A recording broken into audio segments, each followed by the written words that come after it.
Hey, welcome to episode 113 of Decentralized Revolution. It's, of course, the Mises Caucus podcast.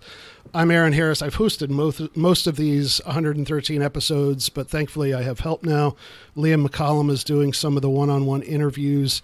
He's got one up with Rob Wolf that went up a few days ago that you want to check out if you're interested in nutrition and freedom to freedom to decide what you eat and what's in what you eat, among other things. Brandi has been helping me out on all of these live episodes, and we're going to welcome Jack Lloyd and the Philosopher here in a second, but we have something much more important to say and to be thankful for, and it's not Independence Day, it's what's going on. And Mike has been gone the last 2 or 3 weeks. He has a good reason. For those of you who don't know, tell him what's going on, Mike. Well, me and my wife had our firstborn son on June 15th. So he's going on 3 weeks old now. He was 9 pound, 10 ounce Nephilim giant baby. Wow. 22 inches long. So he's already taller than his dad? Yeah, man. Yeah. No, and it's funny. I was saying the whole time, like, I hope this dude's taller than me. You know what I mean? Because, like, I'm 5'6", and I feel like it'd be more advantageous in life in general if he was like at least 5'10", 5'11". Yeah. So, it's looking like that might happen by the time he's like 16. I think, that's really great. I know that without going into detail, I know that a long road for you guys. And then right before we were all on watch for 3 or 4 days as you guys, the run up. So we're happy everything. Emily is an absolute trooper, man, because this was an inducement, and we went into the hospital on Tuesday morning at 11 a.m. and Cloud got here at 9 o'clock Thursday night. So it was a lot, and it was hard watching her go through that whole time. Like my in-laws were laughing at me like at the end of the first day, because at one point, like when my wife's like screaming with the contractions and everything, I was like, I think I might have romanticized this a little bit. Like, this is not striking me as beautiful yet. And I really meant that. Like, I got upset after a couple days of just watching her go through this. You know what I mean? Like, and it, that was hard, but everything else, it's all beautiful in retrospect. The guttural screaming of pain and stuff like that is not beautiful in the moment, but once he's here, man, and he takes that first look at you, man, everything changes. Yeah. So I haven't asked you, even though we've talked a little bit since, what's the inspiration for his 2 names? Well, so his name is Cloud Ronald Heise. Now Cloud, Emily chose that, but kind of what that's about is there is a little bit of a story with it. Is you had mentioned that we had kind of a road to go here. We worked for 2 years to have this baby. Due to Emily having endometriosis, we had to go through IVF or in vitro fertilization. So it was a really grueling process to get here. And then on top of that, we have this band that we really like called Papadosio, right? And there's like monuments in our relationship that are associated with going to Papadosio shows, right? Like 2 months into our relationship, we went to a 3-day festival that Papadosio headlined called Resonance, right? And we'll just say we had an experience there, and that's when I knew like our relationship was serious. And then like 2 years ago, we went again, and that was when we had our first appointment with the fertility clinic about all of this, and said, okay, we're going to go for it. And then this year, almost the same weekend, is when we had the baby. So what does that all have to do anything? Well, their most popular song is a song called "Find Your Cloud." So given the process and everything that we went to, we kind of felt that at the end of that process, we found our cloud, so that's kind of the inspiration. Cute. Yeah. It's gushy. And then his middle name is Ronald. And, that one's obvious. That's, right. She allowed me to go in the middle name, after the great Ron Ronald Paul. McDonald? So. Oh, I was going to say, I thought it's because you like Big Macs. I don't know. All right, Ron Paul. That's great. Also, sorry to crush your dreams, but Travis in chat says I was a 9-pounder, stopped at 5'6". Yeah, but he's 9'10". He's 9'10". Oh, Okay. you're like, Yeah. so That's a lot more. It'll be 5'7". That's funny. Yay. 5, 6.5. That's great.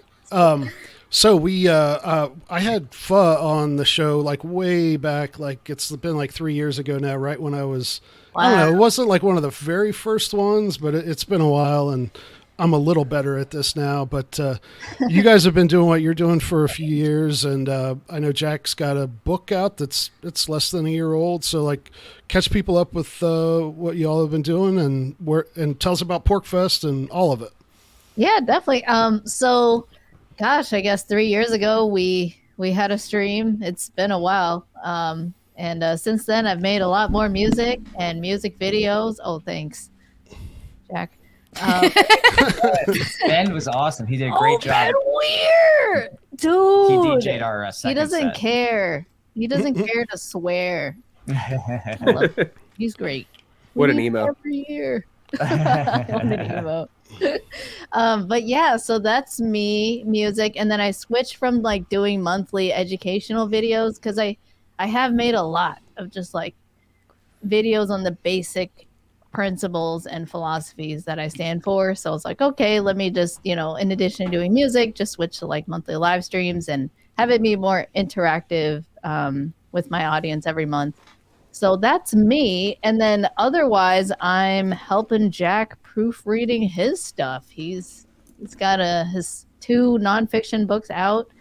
And then we're about to wrap up his Voluntarious Origins like series. There's 6 comics in issues in that series total.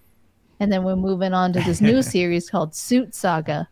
So anyway, Voluntarious is special because that's like, I mean, that's like how I reached out to him and wanted to talk to Jack in the first place, and why we started talking all those like 8 years ago now.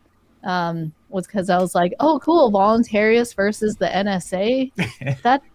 Saving Snowden, I want to do that. Cool. So is this the first recorded case of a guy getting the girl through comic books? I mean, come on. Yeah, both comic books, and she slid up in my DMs. I didn't Okay, right. so. I'm a unique, nerdy person. That's, Like I went through Japanese 1 through 3. what's I'm the? a weeaboo. I'm Chinese and Vietnamese. So is the what's you said? There's another comic series besides Voluntarious that's going to come out. Is it also superhero or what's? Well, so it is Voluntarious, but it's just like the next series. Oh, okay. Next like arc, yeah. Or the next arc.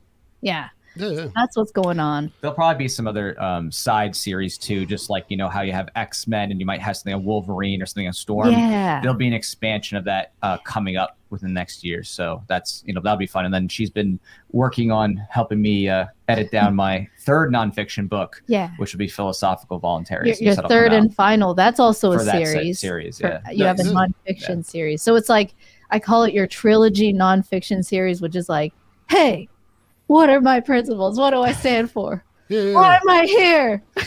I love curious. it. You guys are like a libertarian power couple, and I'm about it. I'm like, oh, so cute. Like aspiration goals. # goals. I'm curious because I know a lot of like what you guys have done with the music is hip hop. Would you ever consider going into the heavy round or like the heavy realm and let me like guest vocal on some harsh vocals? Oh yes. Well, And I'm sorry. We have rock songs too. And we bring back Steven. No, not rock. Wild, right? Steven. Metal. We have one metal song, Never Surrender. Yeah. Anyway, it opens up like that. So yeah, I screamed at the end and it took me a while. Yes, we have one I metal. try to be angry. I've written actually 2 other metal But yes, songs. we do. But we haven't gotten to them because it's kind of tough. Come on down to Tampa Bay, Michael. Yeah. Do you gent? Do you gent?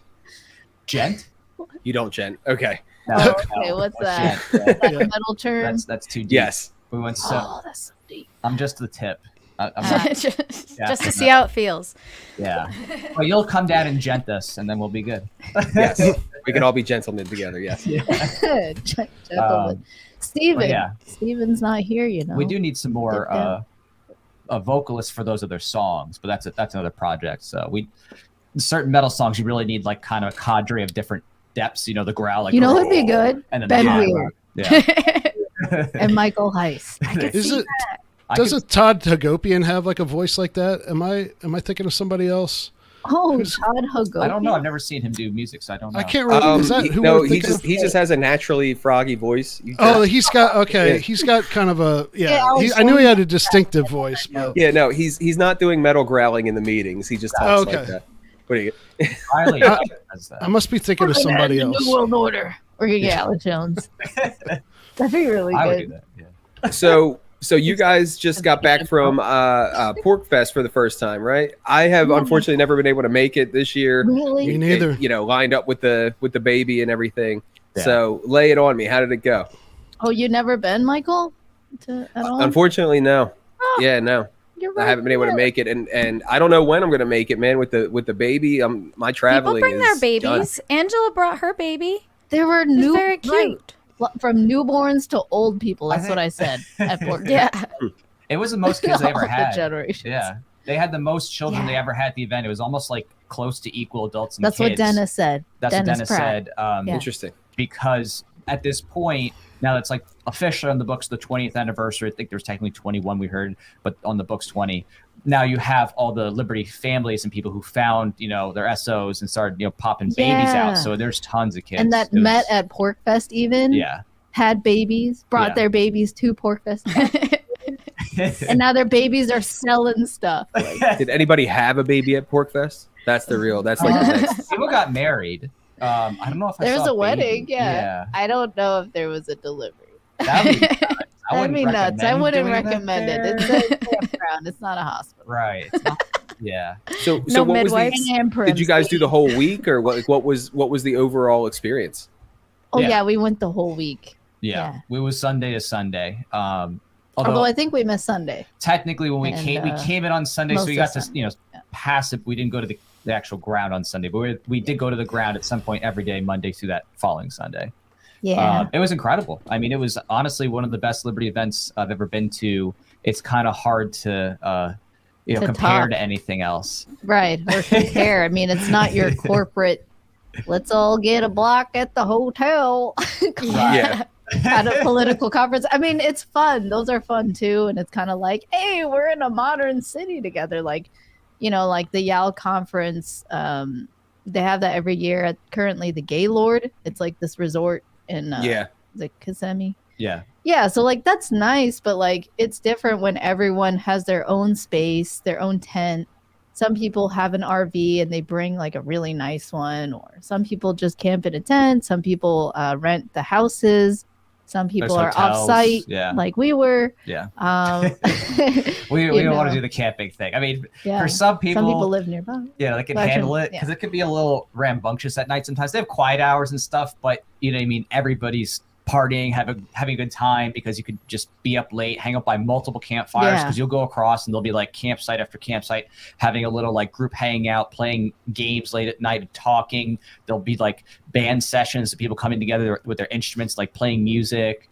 It really is like a Burning And kids Man. selling stuff. You're not gonna have a Tons bunch of of kids child running labor. around. Yeah, the child labor was great. Voluntary. It was Like, everywhere. You can buy your weed from a kid. Is that what you're saying? It's the No, best type. There were of kids like slanging books and stuff, and like I was like, I feel like I was getting hustled. Like I was like, I don't like, I'm having a really hard time saying no to you right now. Like this is coercion. I don't know. Probably trying to pay off the bills for the black lung. So what's the least libertarian thing or person that you saw there? Like, was there somebody there that like RFK? totally had no clue? Oh, well, okay, besides him, I guess, right? Well, RFK definitely, who's more like Vivek and RFK probably. Oh crap! Yeah. I called him Vitalik. Yeah, Vivek. Patel. No, yeah, he's not Indian Vitalik, but you know, mostly the thing that we saw that was like interesting was like the cops came a couple times, not to the campground, yeah. but there was like a couple of incidents, and it's not like this is something that is a serious thing. It's more just that there, you know, some townies sometimes will come and try to crash the fest, and like, you know, because it's gotten bigger over the years, you know, and just try to like sneak in and sometimes like cause trouble or so there's I think a it couple was sold out again. Oh yeah, I met some MAGA Trumpers that were like at the LP tent, and they were locals, like lived Right. there. And I was like, So what you are you got some guys doing here? But yeah, most people came out of state or even out of city. Like if they lived in New Hampshire, they were still like 2 hours drive or so. You know, it was still like far. It was like. Although we met one couple that was local, and we convinced them to come. We were surprised. We're in like the hot tub with them at the hotel, and we're like, "Hey, there's a thing." Like, "Oh, that sounds amazing." We're like, whatever. They probably won't come. They actually were there at the concert. We're like, "Oh my gosh, it you're was here." so weird. Like it all started with me just doing burpees by the pool. And then when like the guy's like with the girl, he's like, "What's she doing?" Yeah. And then Jack's like, "Oh, that's my wife. She's doing burpees." Yeah. And he's like, "Oh, wow." They really liked it. They liked the party atmosphere, and they kind of walked the campus and like got snacks and other goodies and this or that, and they really loved it. So which was like, oh, cool. So we like showed some people who and they came out for emo night. Yeah, Liberty Leaning coming out for the music at emo night and stuff. So because there isn't much else to do around that area. I mean, this place is in the sticks. Yeah. Like it was almost 2 2 hours from hours Manchester. north of Manchester. Yeah. So it's out there. So you do feel secluded. It's in the mountains. It's literally gorgeous. You're there, and there's huge, beautiful green, trees everywhere, mountains. Right. Exactly. Yeah, it's a trek. Like so, you got to be a little purposeful to get there because to fly, you still have to drive. So. And then Brandi, you were there too, right? Yeah. Yeah, that's how I met Jack and Fa. Oh, cool. Yeah. So what were your guys' like favorite events that happened there? Because I know like there was a lot of different stuff. You guys had a concert, like you said. I know they had Vivek there. There was debates there. RFK was there. They always have a lot of speakers. What were like the best events? Wow, there emo were night. So many. Yeah, like I would say hands down. Yeah, probably emo night for so far, and then. Because it was just fun. It was literally like Ben Weir turned it into a club, Right. So the whole hangar, like, it's huge with lots of space. He did his full setup. He brought in nice speakers, DJ stuff. He did a full set of music. Tons of people all came in and were raving and singing, dancing. There was a mosh pit and everything. And we did 2 songs in the midst of that. Oh yeah, he looked like Green Day. Yeah, like I did my makeup for like Green Day. And she did a little.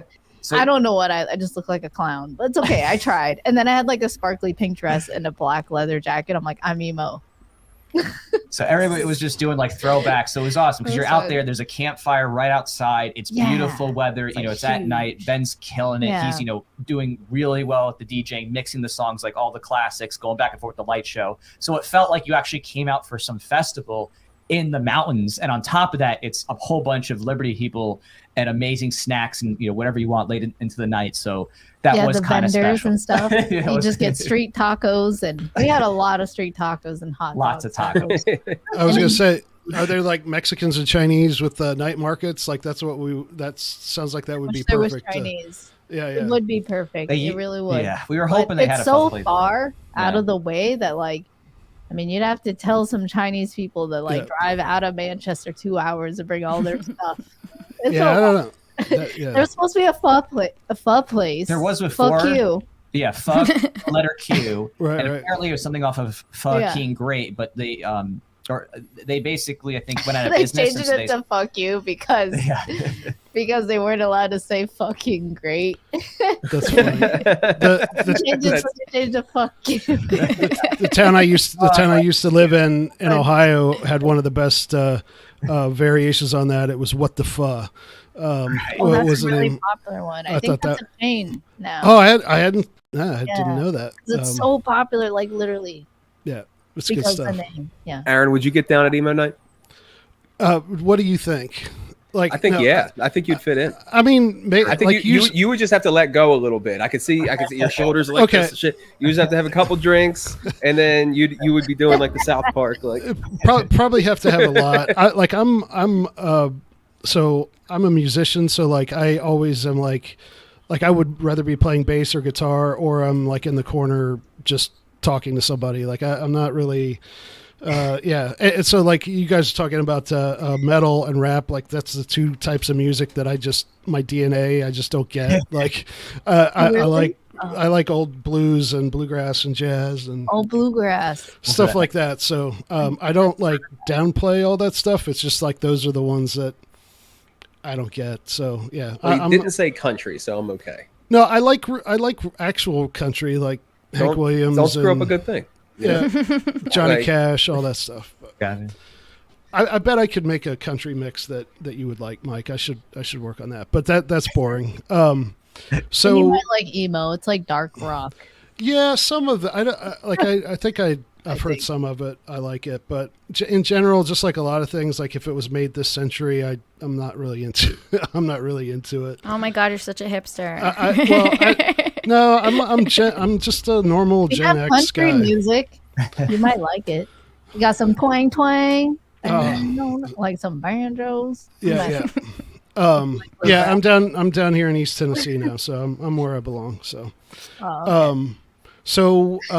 yeah, I would like. I'll try to come to Porkfest one year. It seems like every year something happens that I can't make it, and this year my wife and I took our anniversary trip that week, and so have your anniversary there. They have the ATF there. So the ATF was there. They had a table, it was alcohol, tobacco, firearms, and they literally had for sale alcohol, tobacco, and firearms. That's great. Special goodies. Yeah, my wife though is the most normal.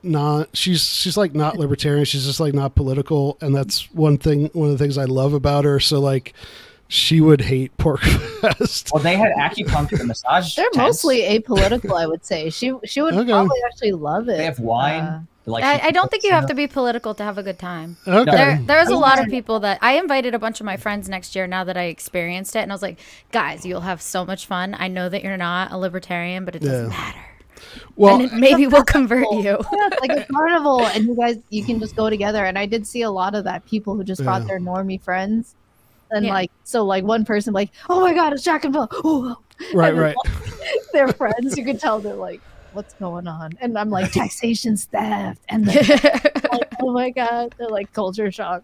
I would like to see more. I would like to see more kind of events like that. And we've kind of, Mike and I have talked a little bit about maybe doing something not like Porkfest, but like just like a weekend somewhere. Cause like the whole Reno reset thing was great. We had work to do that week, but like it was so great to just like see people that you'd only met on the internet. And so there was a lot of celebration. And so anytime, you can go and there's a lot of other libertarians there. It's not just like, we don't talk about politics. We just like to be around each other. So yeah, just set up a series of parties. You know what I mean? Yeah. Because like we did the Take Human Action tour earlier in the year, and that was great. But I'm never putting a tour together again like that. That was the most stressful thing ever, man. Event production is very stressful as someone that does it as a job. Yeah, and I've done a number of events in the past, but I've never done like a multi-city tour. And that was, I'm not doing that again. So like a one weekend series of parties, that's fine. Let's do that. Right. Yeah. Make everybody come to us. Yeah. And it's consecutive and right. I can see that. But I would describe Porkfest like that, almost like one big party each day. But it's not to say that there weren't serious talks and events going on. Yeah, for sure. It very much felt like this is what an ANCAP society would be. Like, it'd be like, oh, you got some people over here, at the Body Freedom, festival or whatever. I'm never going to go there to the nudist camp or whatever, but that's its own little thing. You have other really niche tents that are about Spiritual Village, which is all about spirituality, stuff like that. Yeah, silversmithing, how to just survive in the woods, make fires, to more political events. Like someone said, right, the most political person could have been probably RFK or Vivek. That makes sense. But it's more just everyone's own unique interests, and there's also like we were saying earlier, lots of kids, almost just as many kids just running around. They have this game called Humans versus Zombies. You can download an app on your phone and figure out who's a human or zombie. It's just fun, innocent stuff for kids too at the same time. Interesting. So, and all while that's happening, you have adults who are strapped. You have the pork rangers who are strapped, and also some of them are EMTs or doctors or nurses, and they're just volunteers. And they're like, yeah, we stay sober because we need to be in case there's an emergency. But they ride around as well, like checking on everybody, offering free aid. It's so beautiful. Like it just it blew my mind. And yeah, I don't think there's any event I've been to that's really comparable. So it's something I really want to like repeat. And I think the music events were my favorite. Like after we went up on our performance on Tuesday, that wasn't for emo night. It was just like our different rap songs and some other ones. But after that, we had like Peter Santinella. I forgot his last name. Sorry, Peter. But his first name's Peter, and he put on a musical performance. And then I think it was like Friday night. Shiana. Oh gosh. Okay, Peter Feliciano. Sorry about that. Different Italian sounding name. Whoops, Italian. I think that's Hispanic, but really? Okay. I'm from Asia, so that's why I was born here. But yeah, so he was good. And then Jordan Page, he was playing music on Friday night, and it was just such beautiful sounds, and it was nighttime, and the fire was going. Oh, every night the fire was going pretty much. And that was like a huge place for people to just come together and talk. And then when you looked up, like it's so clear, there's like no light pollution. So I saw so many different like constellations. And I saw Kinsella's face. Milky Way. Oh, you saw Kinsella's Yeah, you get to see Kinsella. It's not as sourpuss as you might think. His face is not as much of a sourpuss as you might think. He was telling someone they're wrong about IP, of course. So. Oh, in the corner, right? Okay, he might have been a little furrow-browed then, but in general. Well, but that goes to what Ron Paul always says. It's like you got to build a culture around this and have fun, because nobody wants to put in work if you don't like the people you're working with and can't blow off some steam. Right. And so like I've always been a big believer in too is like people who come around the liberty movement who kind of harsh that, who are like not, who are kind of bad in the mix, like that always makes me suspicious that someone who doesn't like hanging out with another libertarian, because they're, we have examples of those over the last few years of people who I think are now sort of self-selecting out because I don't know why, but it sounds like that Pork Fest is living up to, and the whole New Hampshire thing is what it's supposed to be, right? It's people who they come together on the things they like. They let each other do whatever in the areas where they don't come together.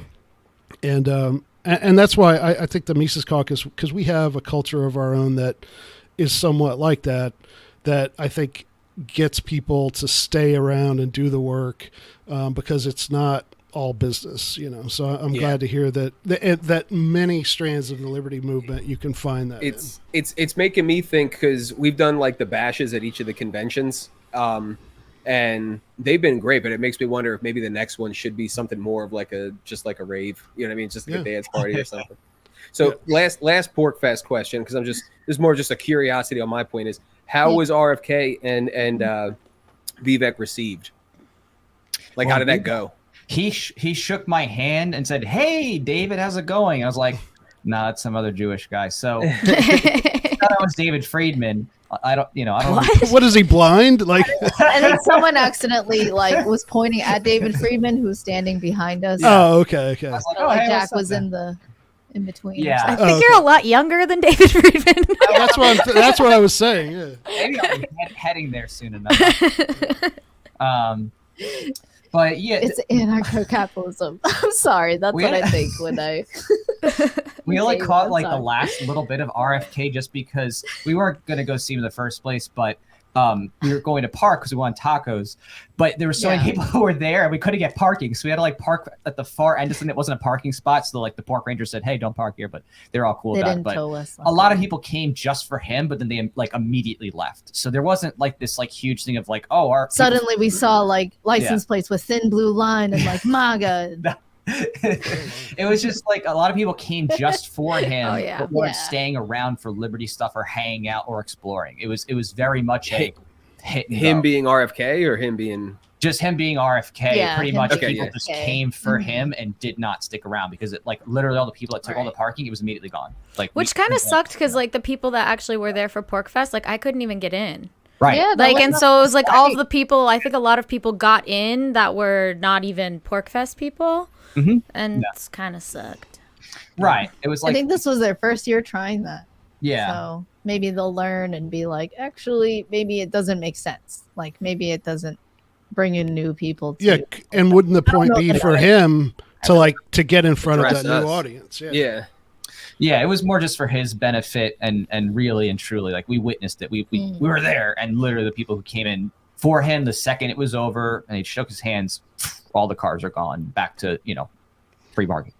So, there was a joke like, oh, RFK's coming. We're going to have to play Spot the Fed again this year. Yeah. 'Cause apparently that's a game that's played every year. That's funny. Yeah. Yeah. And then they had apparently a metal detector that people went through, and they blocked off parking on the other side so no one would shoot him from that side, because apparently you had to shoot him from the other side. It just didn't make any sense, but It's so true. Although it would be wild if the CIA would have picked that day to try. That would have been genius from their perspective. Yeah. Get some anarchists. You know what I mean? Right. Yeah. I'm glad they didn't. Like, I'm glad that didn't happen. Oh, So obviously. Highly inconvenient for our trip.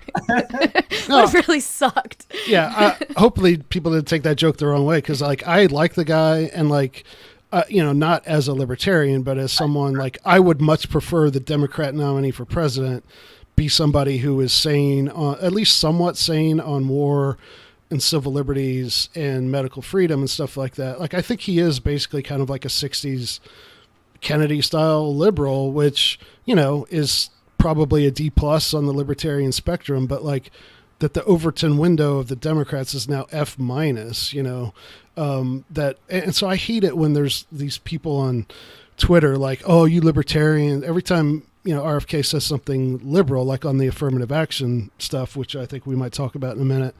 But people are like, oh, you libertarians are taken in by this guy. Like, I don't know any libertarian who thinks that he should be the libertarian nominee or who think he's that. Right. It's just like, to have somebody like that. He's a Ron Paul type, as Ron was to the Republicans, he is to the Democrats, making the people who, the corrupt, gangsters who run that party, like, have to spend time trying to bat down these ideas in this movement. Like, if that's all he's doing something good. But the fact that he is getting on Rogan, which people haven't heard that episode, you got to hear that episode. And the fact that he is, like, he basically explicitly said, hey, I want to use podcasts the way Trump used Twitter, the way my uncle used television. I think that's a major shift that we libertarians already know about. We've been saying that. We, the Mises Caucus, have been saying that that's how we have got to conduct the presidential campaign for years. So to hear that echoed back, like, from him was, like, both really cool. Like, okay, this is a viable plan that even people, like, at his level could agree with. And then also, like, damn it, they beat us to it in the primary, Yeah. And Vivek the same way, but yeah. You think Vivek the same way for the Republican? Like, you prefer him out of all the candidates? Okay, we can get to SCOTUS in a minute. Basically, you want to go for that? No, you take the Vivek. I just talked a lot about RFK. Well, basically, I do see them the same way. Is that Vivek is a Republican and Kennedy is a Democrat. So, to me, it's about compared to what. Like, I don't think comparing them to rigid libertarianism is really fair, or what they're claiming, or the game that they're playing. So, like, I like RFK, like, much the same way that Aaron just said. Like, I like him not because I think he's a libertarian, or like, this thing where it's like, oh, maybe we can make him a libertarian. Like, no, that guy is going to be a Democrat. His whole family is Democrats. His history is a part of Democrat. His family history is all Democrat history. We're not going to get him. However, like Aaron said, if I think the world and the country would be better off if the Overton window on the Democrat side was more in line with RFK, because, like, all the things that RFK is bad on, the Democrat Party is bad on, but all the things that he's good on, the Democrat Party is bad on. So to me, the primaries, as a big LP person, what I look for in the primaries is not who's the libertarian, but who's the best opportunity to shift the Overton window on either part or on either side. And I think in this run, Vivek seems to be that on the Republican side. I would be willing to say maybe Larry Elder if he can gain steam, and then RFK on the left. I feel like, so the one thing that I just came to a realization of, do you guys hang out with normies much? Because I just went out with a bunch of like normal, like apolitical people and was like, oh, what do you guys think about RFK and Vivek? Not a single person had heard of them and knew that they were running. So it's like, like in my mind, I'm like, sure, we can act like it's going to make a difference. I'm not really sold because it seems like still in like the mainstream like consciousness, they're not even relevant at this particular time. Maybe that'll change, but right now they're not relevant. Well, non-voters outnumber voters by a wide margin. So yeah, like will it make a difference is generally speaking going to be amongst the people who are politically engaged. So if they're yeah.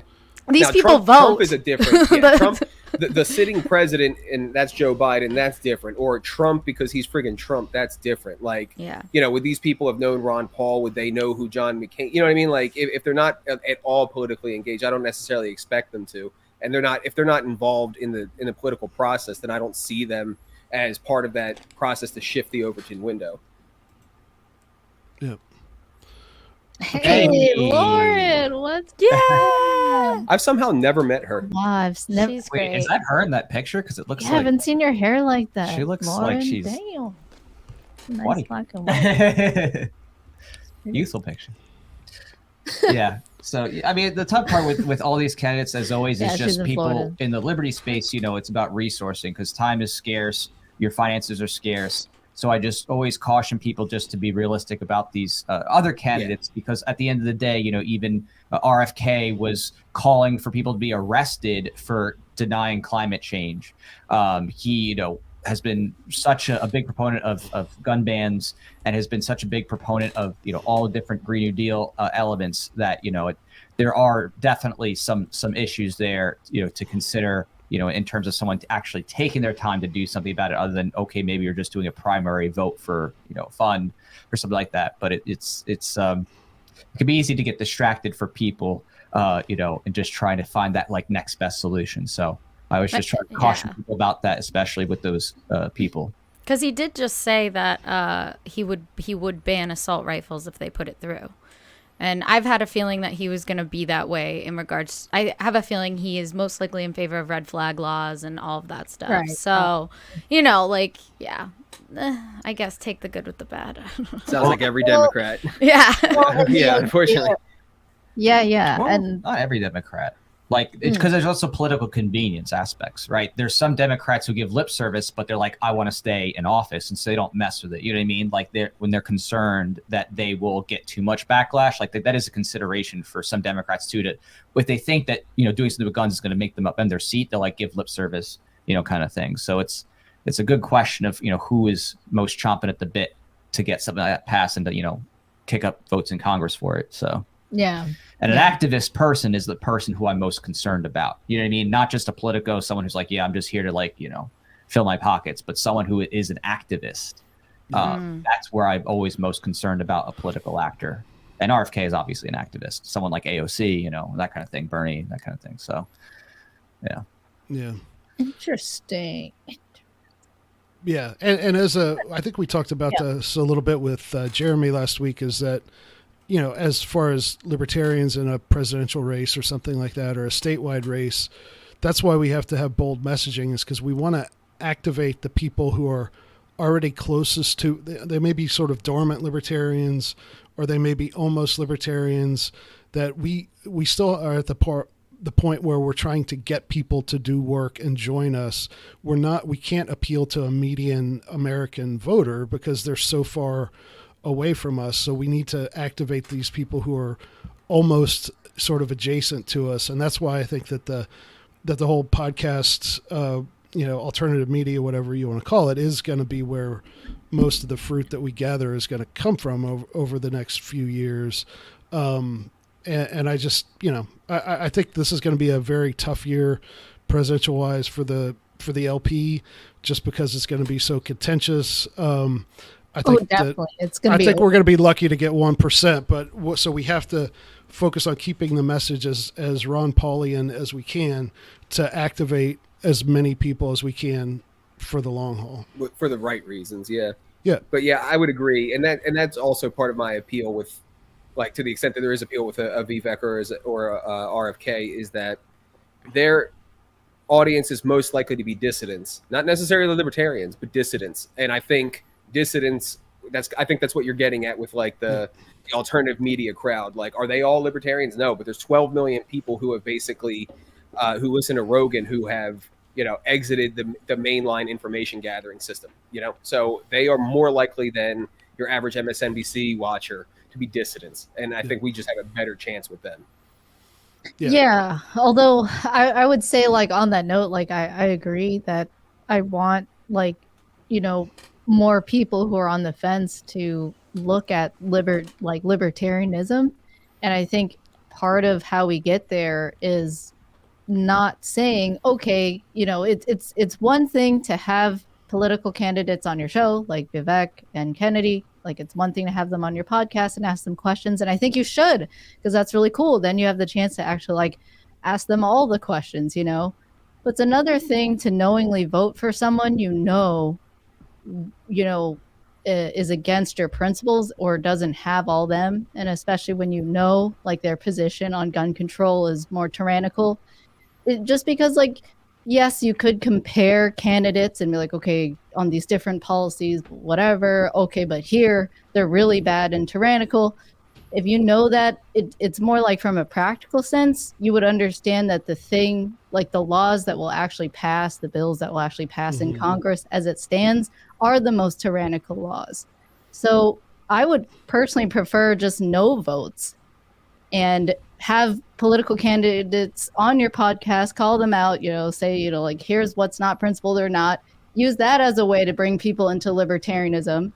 And then depending on what's going on with the LP, if you have a candidate that is principled that you can stand by, like, for example, if Maj Touré ran, or rather Spike Cohen and Maj Touré, I think that'd be really cool. Like, I could see Spike Cohen. I think he's really sound in the principles and the history, for example. But, if you had someone like that, well, now you can have and host debates with the candidate that has shown to be principled. And that's how we can move the Overton window. It will still be that sort of long-term, like, it's going to take time to change minds and stuff. But definitely, if you can have podcasts with them, you can increase the exposure of libertarianism. I would just really hesitate to be like, okay, now let's go vote. Like, let's go vote for Kennedy, or let's vote for Vivek, if you know that they're unprincipled on specific policies. I would agree in the general election. I think it's fine for the most part to do so in the primary, just to move each party in a particular way. But then a lot of libertarians are switching their registration to Democrat just so they can vote for RFK. Right, and that's the thing is, so I used to be the Central Committee chair of the Ohio LP, and we have at the time we had some really weird ballot access laws, and so right after so this was around like 2014, 2012 to 2014, that if people voted for Ron Paul in 2012, then they could not. So by the state of Ohio, they're officially a Republican, and by state law, they could not be an officer in our party until they change their registration. But you can't change your registration any other way than by voting in a primary or by filing papers to run as that party. So we had people who show up and like, oh, I want to start a county party. And it's like, well, you can do that, but you can't officially be the chair because you voted for Ron Paul. And people were thinking, oh, we're like anti-Republican or anti-Ron Paul. It's like, no, they game the system. So like, that's, as Brandi said, that's a problem for libertarians in some states, but in other states where it's like open primaries, or like in Tennessee, there's no libertarians aren't on the ballot and never will be. So like I could vote in one of the primaries and not affect my ability to be a libertarian. So that's the other thing. We're on this hamster wheel of ballot access, which is just so much time and energy and effort. And I don't envy Angela and the LNC and what they have to do, because we do need to be on the ballot. But that's why I think with the Mises Caucus, the Decentralized Revolution, the focus on the local stuff is kind of a way that we can be doing things and getting some victories and building a culture, building a bench of good candidates that it doesn't have to depend on the ballot access laws in your state, because to run for city council is usually fairly easy unless it's a huge city. So, kind of diverged there to like back to the basics of what the Mises Caucus is, but that's why we're doing what we're doing. So it doesn't have to be just about, try to catch lightning in a bottle and convince a celebrity to run as a libertarian or something. And like that. And the last comment that I'll add, kind of going off of something you said, Fo, is think of how many people who, as a result of the Ron Paul campaign, became anarchists. You know what I mean?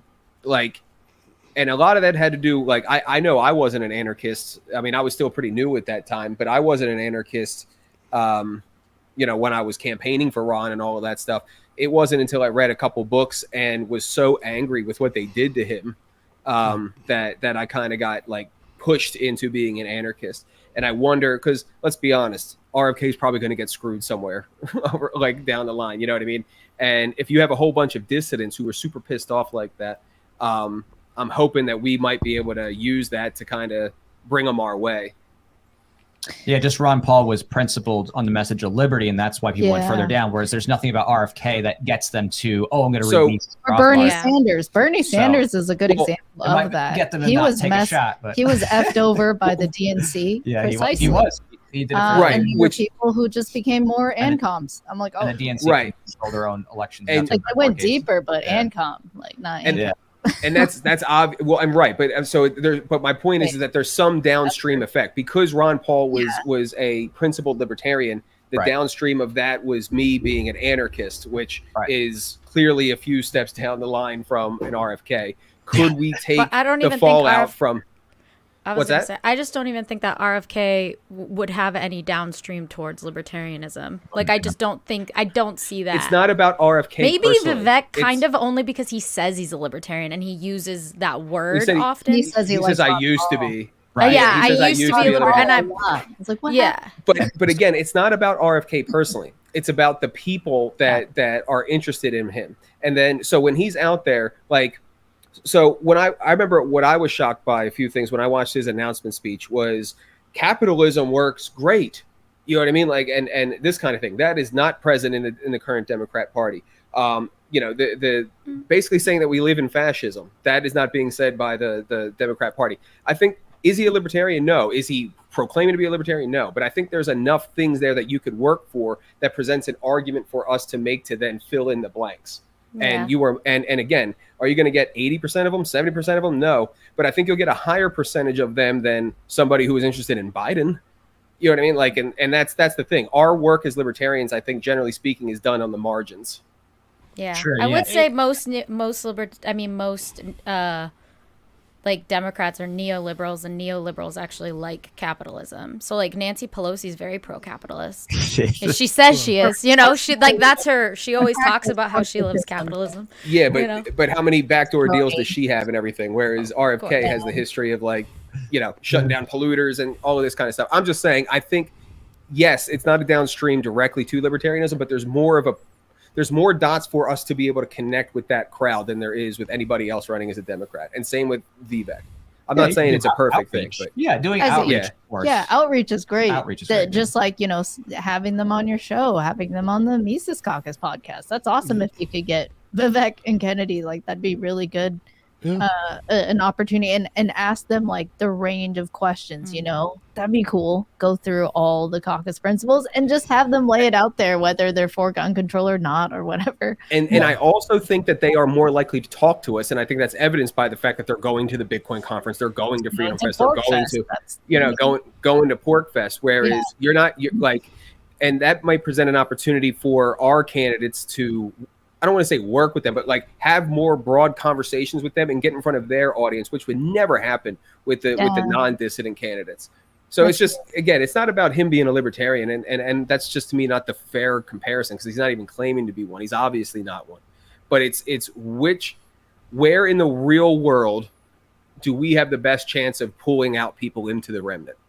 Mm-hmm. Yeah. I wasn't saying like, I think we all agree he's not like a libertarian. He doesn't describe himself as that. I was more just saying like, I wouldn't then say in terms of action, we should vote for this person, like for presidency. I get what you mean, Aaron, in terms of like, okay, if it comes to just like the DNC, like being the candidate for the DNC, great. Okay, cool. But when you're coming to like, okay, we're going to tell people to vote for, the LP candidate, Republican candidate, or DNC, I wouldn't say saying Kennedy or Vivek or any specific person that is going to violate your principles. That would be my only thing. It's just like being careful not to, because I did see even like some ANCAPs that I've known for years like have Kennedy 2024 on their shirts. So that's just kind of like going a step beyond just inviting him for a nice discourse or ideally, right, to debate the LP presidential candidate or presidential and VP candidates. Ideally, that'd be great. You can have you can actually enable a debate that will not happen on CNN. Right. Or exactly. whatever. Like that would Although we're at the point now that who cares if a debate happens on CNN, right? There's 200,000 people watching it tonight versus. I don't think there's going. They have it on Joe Rogan. That's where it needs to happen, right? Well, and I don't think there's.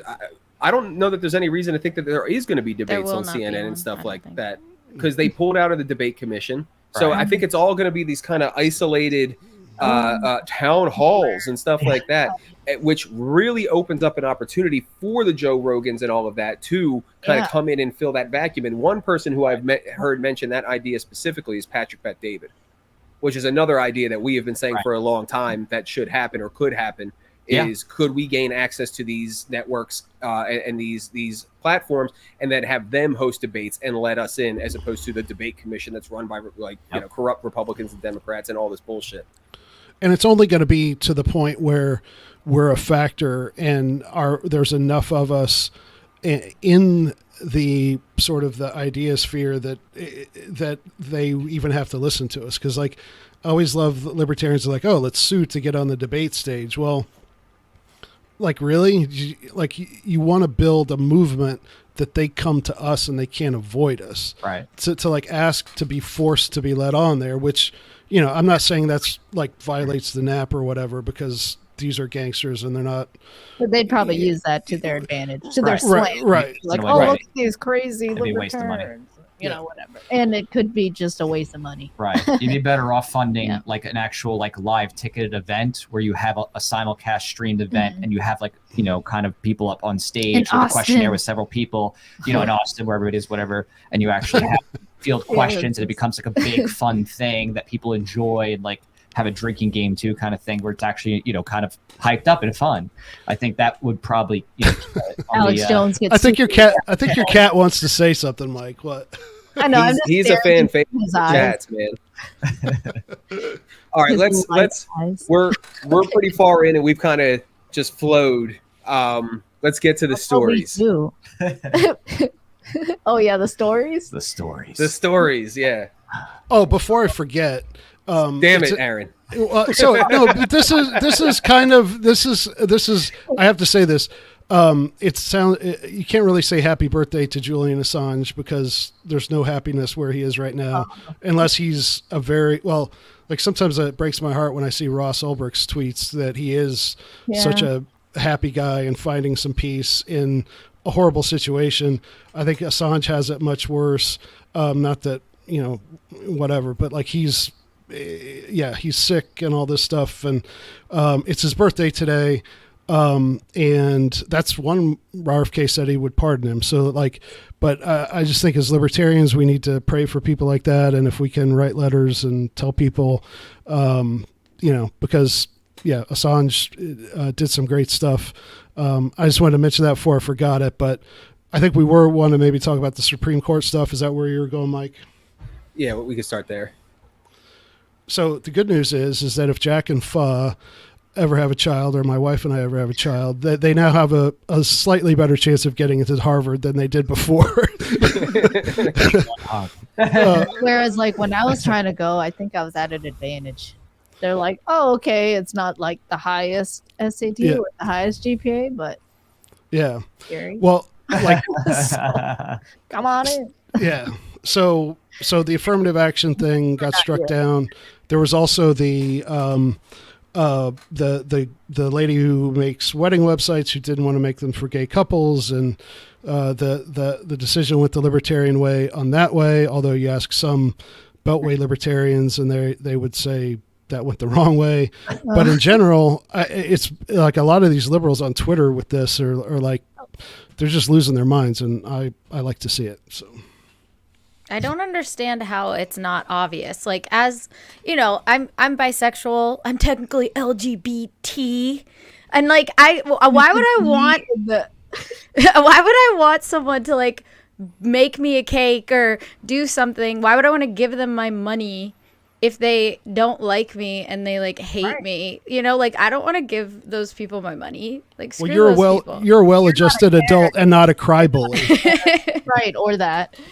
You're not a Karen who's like, you better make this cake for me. Because that and that's my answer to that question is I mean, we're joking and laughing about it right now, but what it is, in my opinion, is the politicization of all things in life gives people an avenue to channel their resentments into making a political argument to achieve power and kind of validate their victim status and all of this stuff, and use that to bully people. That's it. I mean, it really is that you are at least reasonably psychologically sound to where you don't want to wield whatever, like your LGBT status or whatever, into political power because you've been taught or feel like you're a marginalized, minority or whatever. Yeah. Right. And now I can finally make my gays only cake bakery. Yes. So, no straight people allowed in there. Well, you better be near Gay City. One thing that's interesting that within like the gay community is that like there's not a lot of lesbian bars because they get in trouble for saying that men can't come in. Like, it's very weird. Yeah, like, so there's not that. It kind of like killed into a lesbian bar, but many gay bars I've seen. Yeah, there's not as many like just strictly lesbian bars where like only women are allowed, because it's like it's also just because of everything, like, okay, what about trans, what about non-binary, like there's all these like gray areas I guess, and people get mad about it, but hey, at least this will make it so that lesbians can have their bars again. Maybe we can make the Boy Scouts boys again. There we go. Wait, but can gay bars exclude women? No, right? No. Well, Now gay they goes must both be ways. able to, right? Well, because like technically anybody can be gay. Ooh, I guess. But then what do guys get? Any gender can be gay. It's just you are sexually attracted to the person of the same sex. Maybe I have like this weird 1950s view of it. But that's unfair. Now maybe from the 1990s, there's like gay is guys like each other and lesbians are girls. But I know gay does mean we need a gay word. I was actually just about to ask that. Is there a term for guys that are gay? Like, because there's no such thing as a male not an lesbian. Appropriate one. I was going to say we'll get shut down pretty soon. I know a few. Really? How did I not? I'm not allowed to say homosexual. No, you can say homosexual. That is not the word I was thinking about. I mean a neutral term, yeah. I wasn't going there, but I think I know the word you're thinking about. Yeah, you're all bigots. That never even entered my mind. I wrote a Merriam-Webster dictionary. Well, yeah, because gay is technically gay is kind of like an umbrella term that everyone uses, but like technically it is like, I guess. But they have LGBT, but they don't give guys something for themselves. That's not fair. They're the G, I think. But that could be girls but too. That's just because we co-opted it. Culturally. And we have the smallest section at department stores too. Yeah, we have the male suppression. God. Well, that's because you have to shop in the boys department, Mike, because you're so short. But. Oh my God. Oh, dang. Sorry. I have to go to the tall and fat section because I'm really, really large. So, tall and fat. Yeah. So there's a Rodney Dangerfield movie back in the 80s called Easy Money. So instead of like big and tall, like he's the owner of these things, and he calls it Thornton Mellon's Tall and Fat Store. So I just call them tall and fat stores now. But one thing that's pretty funny is in like the different opinions on the Supreme Court cases, it seems like even that has got politicized to the point where they're like trolling each other in their dissents or their agreements.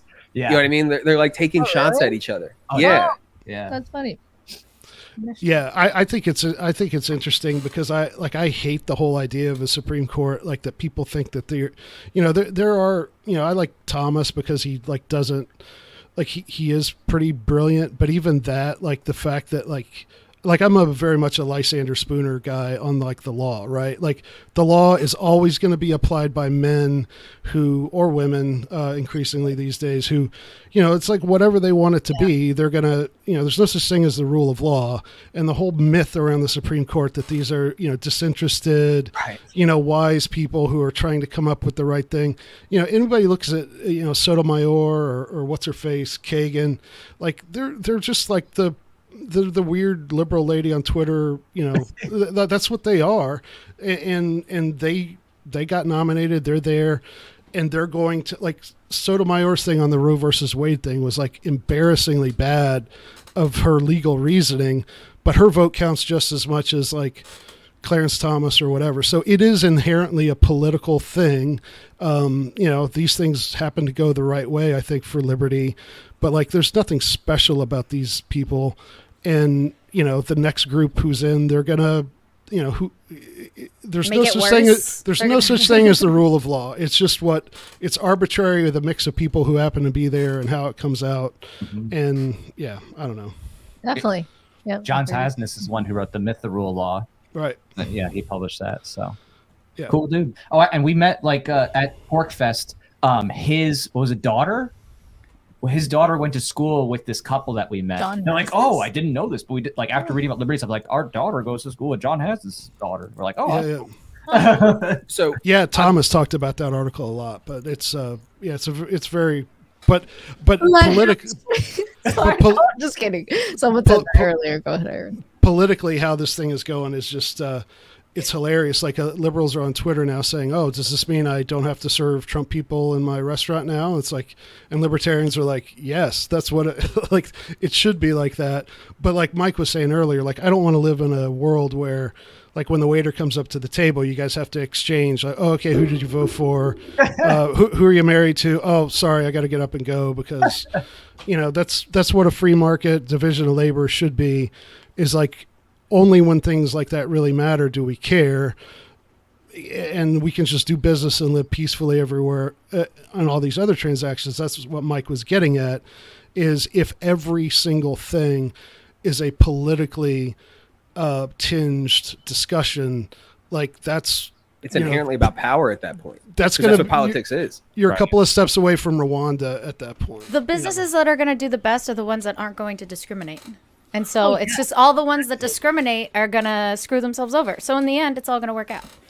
But the model for most businesses that are successful, they don't discriminate intentionally. And they also try to stay apolitical because they don't want to alienate people and they want to make it about like, oh, the coffee I'm serving. Yeah. It is hard though, because like as someone that owns a business with their coffee, I don't know. Like it's like, how do you not be political? Like just to that staying apolitical even as a business, it's like me as my individual self is political, but my business is not.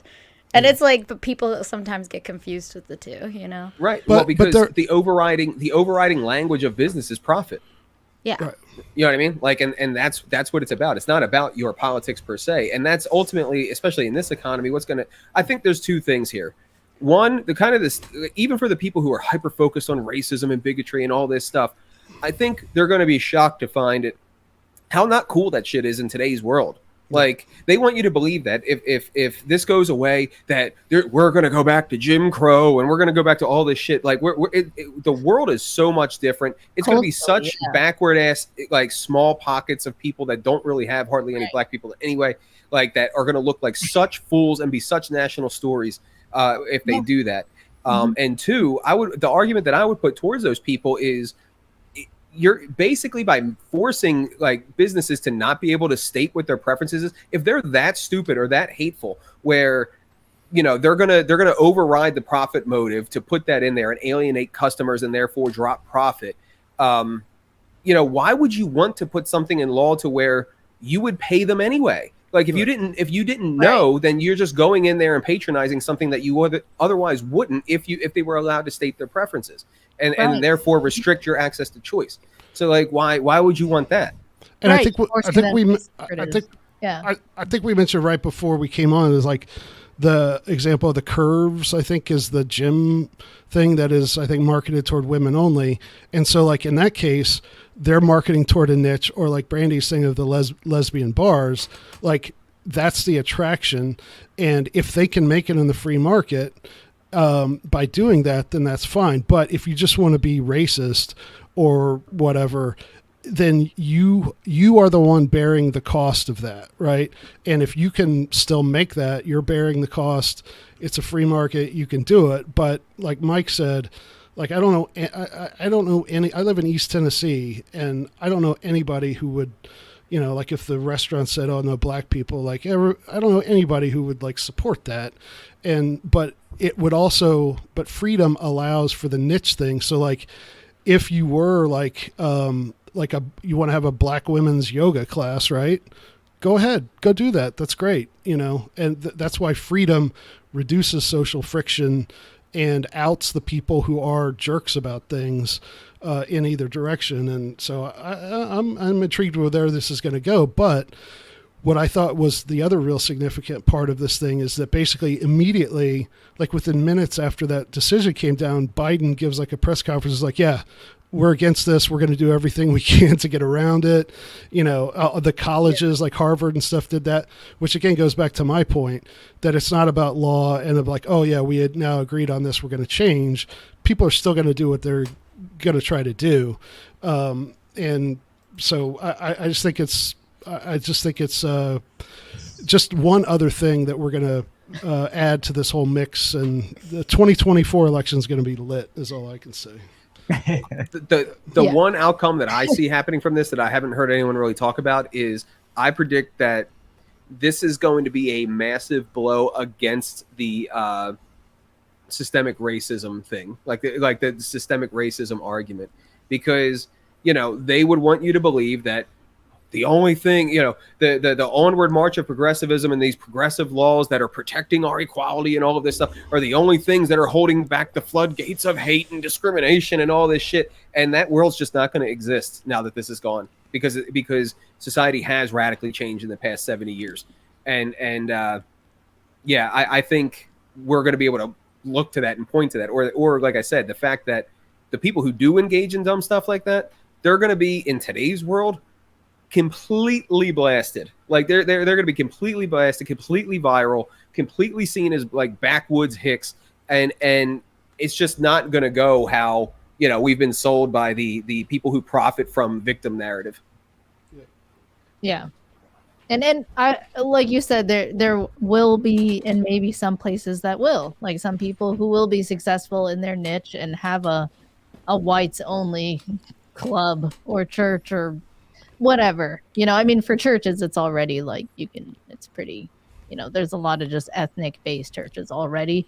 But when it comes to like for-profit businesses, I think that may still happen. But the thing that we have to hone in there is just like, look, you have the freedom to create your own business in competition. And if you don't have that freedom, that's more precisely the problem, not the fact that somebody is free to discriminate with their own property. So this is also happening in like the sorority and fraternity world, where there are not like non-binary people trying to join a sorority, and then like people are saying that they can't, and it's like this whole weird thing. But they're saying that the sorority itself, if they don't allow them in or allow trans women in or something like that, then they are discriminating. But like we should be allowed to have, obviously, any, whether it's women only spaces or male only spaces. It should be either way. You should just be allowed to do that. Yeah, exactly. Yeah. And this is the argument that the more savvy of the libertarians, the non-beltways, have always tried to point out, that the forced equality libertarians want to try to like legislate away, ironically enough, is that In the absence of the state forcing equality, the truth of the matter is that people will associate with each other along innumerable number of lines. It could be race-based, it could be religious-based, it could be ethnic-based, it could be culture-based, it could be language-based. But that's how human groups have always associated with each other and formed different groups and stuff like that. There's nothing inherently wrong with that, you know? Like, and it never ends. It's just whether you give, you know, these different groups the power to, you know, the power to legislate, and then like use it against everyone else. So. Right. Whereas without that, and it's just a social marketplace, so to speak, you can come and go as you please. There's no need for war. There's no need for conflict. You know, like there's just come and go, you know, and patronize where you want and all that stuff. And that's a lot less dramatic than like these laws that force everybody into one like polyglot. Yeah. Yeah, definitely. And the other thing there too is the systems in place for like, you know, following up on actual crimes and initiations of violence, like actual, like, you know, rape or theft, like that already still exists. That doesn't go away with this, you know? So it's just reminding people like, look, it's still illegal to steal, rape, murder, all these things. Like this court ruling is literally actually improving property rights. Like at the end of the day, that's the point. It's just further enshrining property rights and making it more consistent, you know? Absolutely. So, so Brandi, I know you wanted to talk about what's going on in France, and you've been following that story. Yeah, basically it was a young teenager who stole a car, I think, and then got killed. I don't know if he got shot. This is the thing I don't know. Did the French police have guns? Because it doesn't, when I look at the videos of them in the streets, it looks like they don't. But apparently this guy got shot, murdered, killed by cops, and that's how this all started. And yeah, it looks like the cops are kind of like losing a little bit. like this is kind of getting out of control. It's definitely not the normal like French riots that you normally see. So help me paint the picture here. What's the narrative of are these demonstrations? Are they riots? Like what is the narrative that's animating it? Like what is the picture here? Well, so the mainstream media narrative is very different than like the social media narrative. So it's like the mainstream media is all like that. Basically, this is just like the George Floyd riot, like 2.0, pretty much. Like they're just fighting against systemic racism that is existing in France within the police. And like it's all and the president is saying that it's teenagers. It's like teen riots, and he's blaming it on social media and video games. And yeah, but then when you go on like Twitter, you kind of see it in a different light, where it seems like it's a lot more. It doesn't seem like it's just teenagers, that's for sure, and it does seem like it's pretty violent, lighting a lot of really. But one thing that really makes me mad is the lighting libraries on fire. Like, you'd think we would have learned a lesson on that when we lost, like, the Library of Alexandria and stuff. Like, don't light libraries on fire. Like, what? Hopefully everything's archived, but still, there's probably some very historical books in there that... It's all in French, though. What are you going to do with those? It might not be. Have you guys not been... Am I the only one that's been paying attention to this? A little bit. Like, I know that... I think the Illuminati have a backup, so... Yeah. Yeah, hopefully. The Vatican. Yes, some of the things that I've seen kind of, you know, do mention that I think a lot of it is the Muslim population. It's like a lot of this, and like I know unemployment is bad in France, but it's worse among Muslims and immigrants and things like that. I think it's like 20%. In France right now, something like that. I think it's 9%. Oh, sorry. Sorry. I was thinking of like the refugees. You're probably right. 20%. Yeah. And that's probably the official number, which means it's probably way worse than that. Yeah.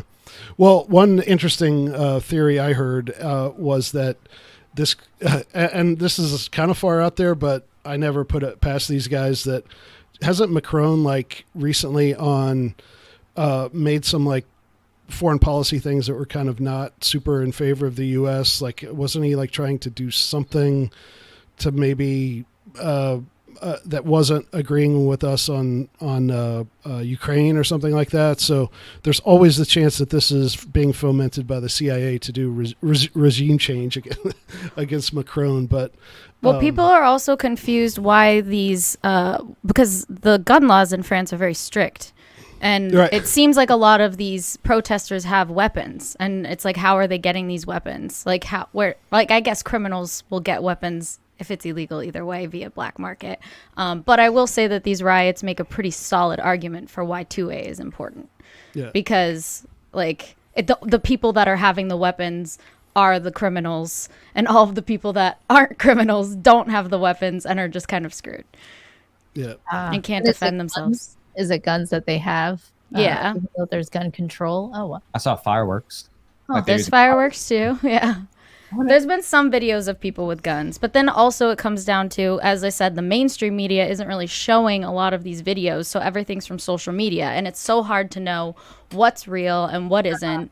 Right. And that, like, I don't know. I don't know what's actually someone arming, protesters like secretly. That can happen. There is a rumor. This is like conspiracy, probably. I don't know. People were saying that like there were these weapons that went missing that were supposed to make it to Ukraine. People think that like they made it to France instead. I don't know. I don't know the validity in that. Right. It's hard to know when it's hard to get that on the ground, like reporting. Well, I always think about these things. Why? Oh, French. Oh, yeah. Why I always go to the. I always not go the to national identity. Yeah, I was like, yeah. I'm like, that's so collective. I always go.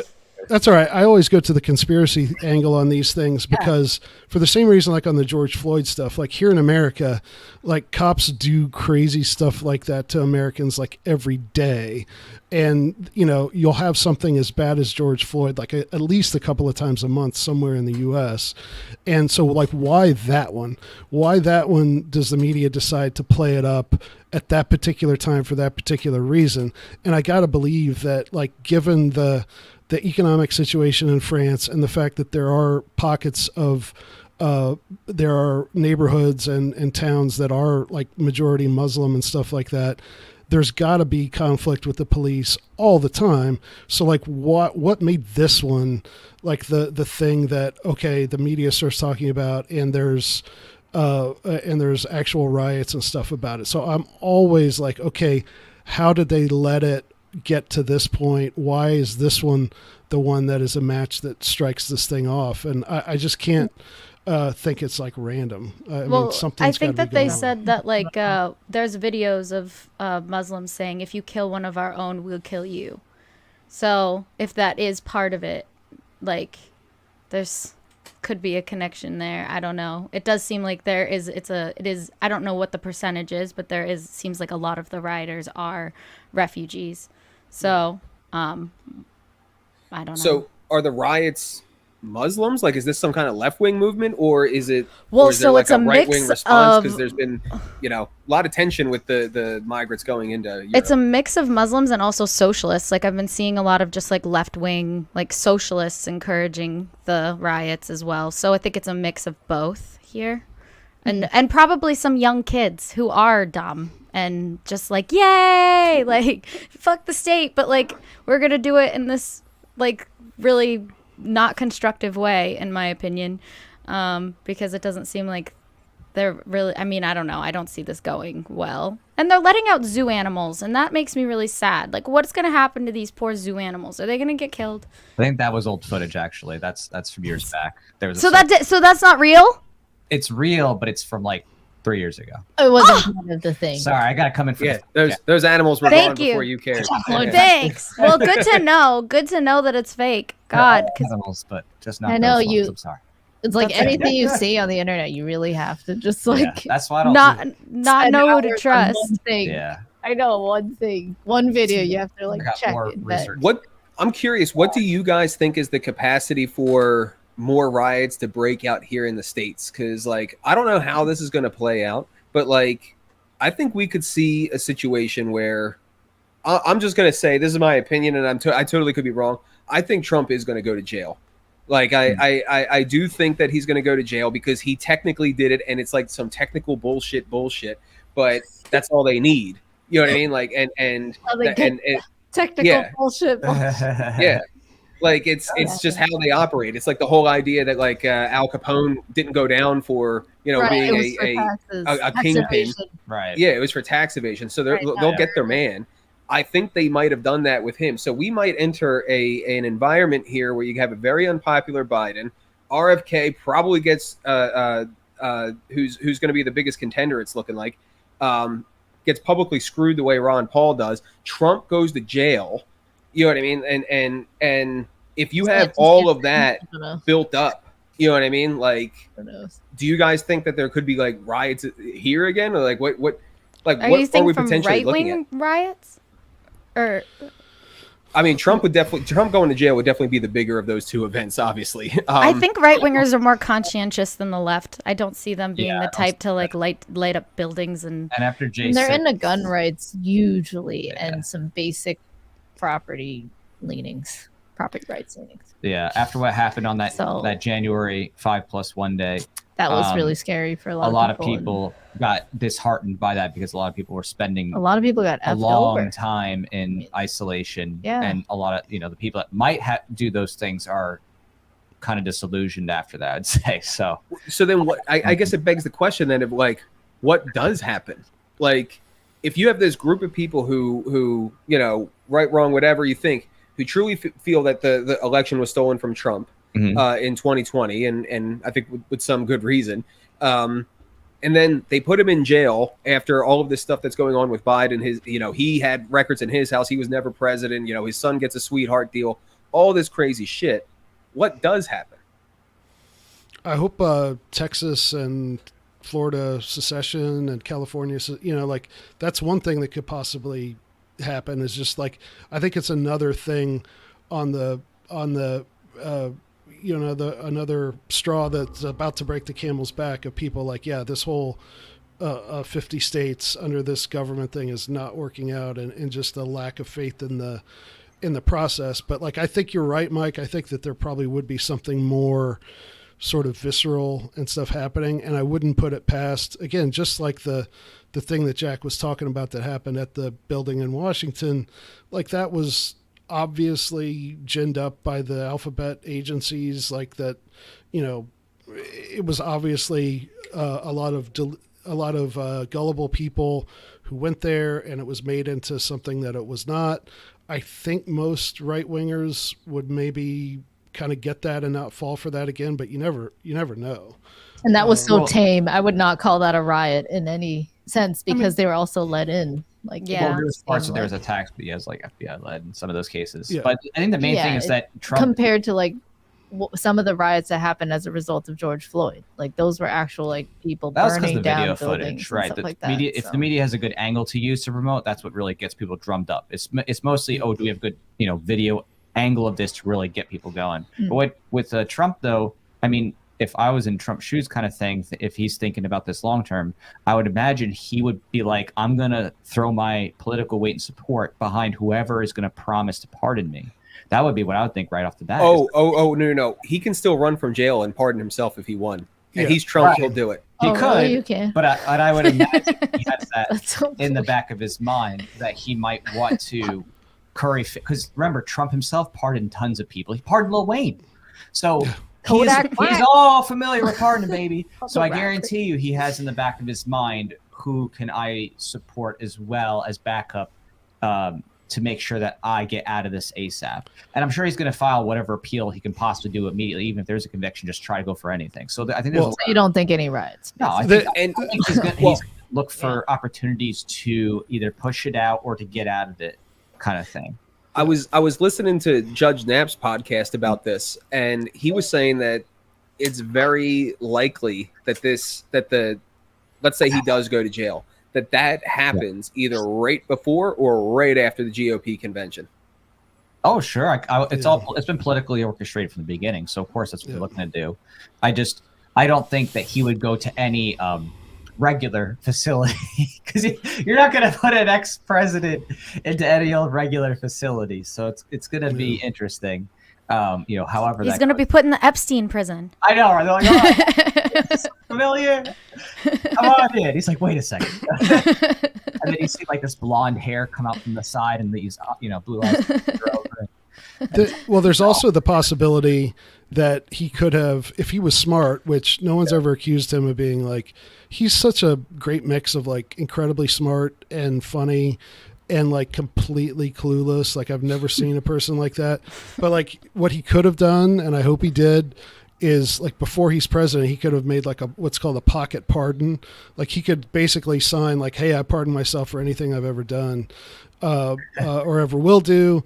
And that would have the force of law, and he could do that. So I hope he does that. And if he gets convicted and then brings that, oh, look what I did, that would just like, it would melt everybody down at that point. Then there would be a riot on the left. But well, we're coming up against time, so before we okay, well, either way, stay strapped just in case.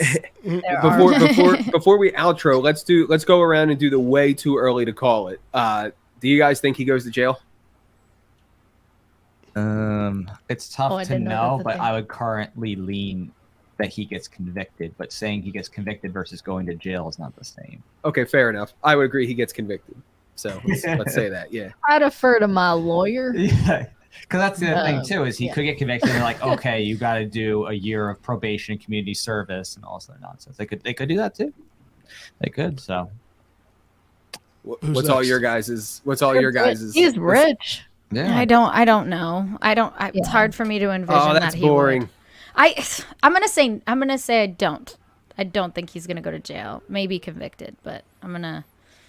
Defer to my lawyer. Is that boring, Michael? The main issue is the courts in New York, and you have to remember it's New York judges and stuff like that. So that's the other problem, is that it's just who's at the front line. At the front lines, this is people who don't like him. So if there's something more politics, it's going to be higher up and moving further away from the mess that is New York. Well, the document thing is federal and it's in Florida, and I think he's actually got a better chance with the jury there in where it's going to be. I heard Robert Barnes break all this down, and so I think that if it does go to trial, which I don't think it's going to go to trial, but when it does, like I think it will be a hung jury, and I think that it's in the Democrats' interest, I think, to have this just be over his head the whole time, I think. But I think if he does get convicted, that he definitely wins as president.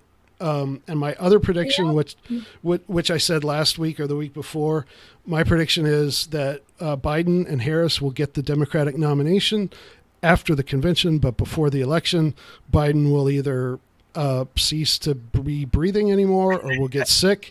They'll take him off the ticket and put Gavin Newsom at the top of the ticket. So I think it's going to be Newsom against Trump, and Trump is going to win in a landslide.